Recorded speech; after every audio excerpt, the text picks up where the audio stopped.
L'UNLI, Association de défense des locataires, vous propose son programme audio de sensibilisation aux éco-gestes, spécialement conçu pour les personnes malvoyantes. Grâce à l'engagement de nos volontaires, M. Boons, Elwen, Edgar et Michael, nos conseils prennent vie et deviennent accessibles à tous.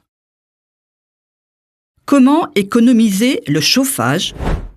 Pourquoi il faut faire attention au chauffage à la maison ? Eh bien, tu sais, la température idéale dans les pièces où l'on vit, comme le salon, c'est 19 degrés. Et dans les chambres, la nuit, 16 degrés suffisent. Mais pourquoi pas plus chaud ? Parce que si l'on met le chauffage plus fort, on utilise beaucoup d'énergie. Par exemple, chaque degré supplémentaire fait augmenter notre consommation de chauffage de 7%. Ah bon ? C'est beaucoup ? Imagine une maison de 200 mètres carrés. Elle consomme environ 20 000 kWh par an. Au gaz, ça coûte 2 300 € et à l'électricité jusqu'à 5 000 € par an. Ça peut faire une sacrée différence. Et pourquoi c'est important d'économiser l'énergie ? D'abord, ça aide à réduire les dépenses. Donc, ça fait du bien au porte-monnaie. Mais surtout, ça protège notre planète, la Terre. Moins on utilise d'énergie, moins on pollue. D'accord, j'ai bien compris. Je vais mettre un pull si j'ai froid au lieu de demander d'augmenter le chauffage.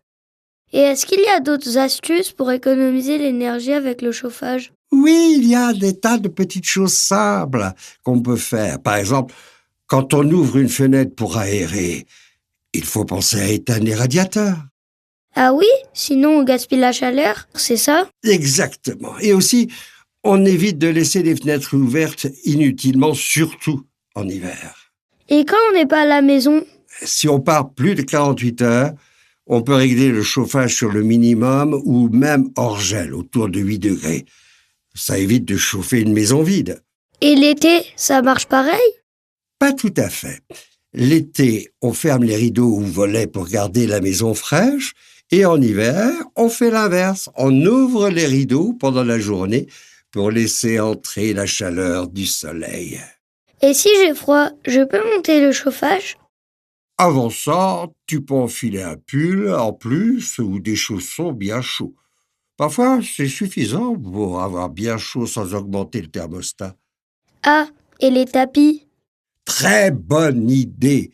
Mettre des tapis sur les planchers froids aide à garder les pieds au chaud.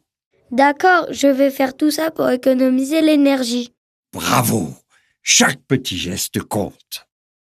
Nous adressons toute notre gratitude à Michel Venot, président de l'UNLI, dont le soutien a rendu ce projet possible, ainsi qu'à Corinne Duguerre pour l'écriture des dialogues. Leur engagement est précieux.